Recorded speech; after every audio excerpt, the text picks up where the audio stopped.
समस्त प्रेमी भक्तजनों और प्रिय साथियों को मेरी ओर से सादर वैसे प्रेम जय श्री राम, जय श्री कृष्णा और हर हर महादेव। साथियों, मैं आशा करता हूँ कि आप सभी सुखी और समृद्ध होंगे और भगवान श्री हरि की कृपा आप पर लगातार बनी रहे, ऐसी मैं प्रार्थना करता हूँ। साथियों, आज हम एक बेहद ही रोचक विषय के बारे में बात करेंगे।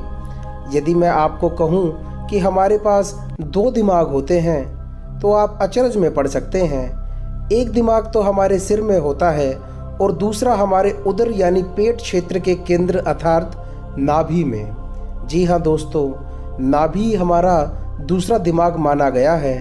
नाभि को ब्रह्मांडीय ऊर्जा के प्रवाह का प्रवेश द्वार माना जाता है। नाभिक ऊर्जा को अवशोषित करता है। यदि कुछ प्रक्रियाओं और कुछ आसनों का ध्यान रखा जाए तो हम इसकी चमत्कारिक शक्तियों का दोहन अपने मनचाहे परिणाम पाने के लिए कर सकते हैं। आज के इस वीडियो में साथियों, हम अपने दूसरे दिमाग यानी नाभि के बारे में बात करेंगे और जानेंगे कि वे कौन से आसन हैं और कौन सी क्रियाएं हैं जिनकी मदद से हम इस ब्रह्मांडीय ऊर्जा का दोहन अपनी नाभि के माध्यम से कर सकते हैं। आप सभी मेरे साथ वीडियो के अंत तक बने रहिए। मेरा नाम है अमन। साथियों और प्रेमी भक्तजनों, हमारे पास एक नहीं अपितु दो दिमाग होते हैं, एक तो सिर में और दूसरा उदर क्षेत्र के केंद्र अर्थात नाभि में। यह वास्तव में एक जंक्शन है जिसके माध्यम से हठ योग के अनुसार शरीर की 72,000 नाड़ियाँ गुजरती हैं। इन नाड़ियों के साथ ऊर्जा चैनल चलते रहते हैं। सूफियों और योगियों ने हमेशा से माना है कि नाभि ब्रह्मांड से जुड़ी हुई होती है। हम ऊर्जा से घिरे हैं और लगातार इस ऊर्जा के साथ बातचीत कर रहे हैं, हालांकि इससे अनजान हैं। नाभि को ब्रह्मांडीय ऊर्जा के प्रवाह का प्रवेश द्वार माना जाता है। नाभि शरीर का पहला निशान भी है और यह निशान हमें हमारी उत्पत्ति, हमारी जड़ों की याद दिलाता है, क्योंकि यह गर्भ में हमारे अस्तित्व का प्रवेश द्वार है। इसके बाद शरीर गर्भनाल से कट जाता है। नाभि सौर स्नायु जाल या मणिपुर चक्र से संबंधित होती है और इसे वह बिंदु कहा जाता है जो सूर्य के प्राण और ब्रह्मांडीय ऊर्जा को अवशोषित करता है। शायद यही कारण है कि विभिन्न परंपराओं में नाभि का आध्यात्मिक महत्व माना गया है। मार्शल आर्ट में भी नाभि का बहुत महत्व है। एक प्राचीन चीनी व्यायाम और उपचार तकनीक किगोंग में यह बिंदु ऊर्जा का निवास स्थान माना जाता है। यह पारंपरिक भारतीय ज्ञान का भी हिस्सा रहा है।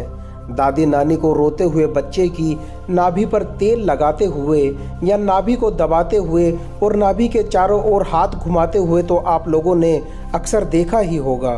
इस प्रक्रिया से बच्चा शांत हो जाता है।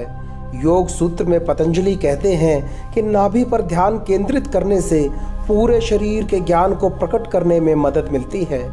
यह माना जाता है कि चेतना नाभि में ही रहती है। तो नाभि क्षेत्र में ऊर्जा का दोहन कैसे किया जाए, आगे वीडियो में मैं आपको कुछ यौगिक तकनीकें बताऊंगा जो नाड़ियों से अशुद्धियों को हटाने में मदद करती हैं और ऊर्जा के प्रवाह को सुचारू बनाती हैं। बात करते हैं मंडूकासन की। मंडूकासन करने के लिए सबसे पहले आप वज्रासन में बैठिए। दोनों हाथों से नाभि को दबाएं, बहुत कठोरता से नहीं, या फिर मुट्ठी बंद करते हुए कलाइयों को नाभि के चारों ओर भी रख सकते हैं। सांस लेते हुए कंधों को पीछे ले जाएं और फिर सांस छोड़ते हुए आगे की ओर झुकना शुरू करें और सिर से फर्श को छूने की कोशिश करें। नाभि क्षेत्र में दबाव पड़ने से अच्छे परिणाम मिलते हैं। 6 सेकंड के लिए इसी स्थिति में रहें। सांस लेते हुए सामान्य स्थिति में वापस आएं और आराम करें। नाभि पर उदर क्षेत्र पर तीव्र दबाव एक ऊर्जा को बढ़ाने में मदद करता है और इससे पूरे शरीर को ऊर्जा के मुक्त प्रवाह में मदद मिलती है। अब बात करते हैं भस्त्रिका अभ्यास की। इसे करने के लिए आप किसी भी ध्यान मुद्रा में बैठ सकते हैं। अपने हाथों को नाभि पर रखिए और जोर जोर से सांस अंदर बाहर करें। हर सांस के साथ पेट को खींचें। इससे नाभि क्षेत्र में बहुत अधिक गर्मी और ऊर्जा उत्पन्न होती है। इस बात का हमें विशेष ध्यान रखना है कि भस्त्रिका का अभ्यास हमें खाली पेट ही करना चाहिए। साथियों, यह तो योग और आसनों की बात हुई, लेकिन हम अपनी नाभि की शक्तियों का दोहन मात्र योग और आसन से ही नहीं, आयुर्वेद की मदद से भी कर सकते हैं। आयुर्वेद में भी नाभि को बहुत महत्वपूर्ण माना गया है। आयुर्वेद मानता है कि नाभि में प्राण शक्ति का केंद्र होता है। कई बीमारियों के इलाज का केंद्र नाभि को ही माना गया है।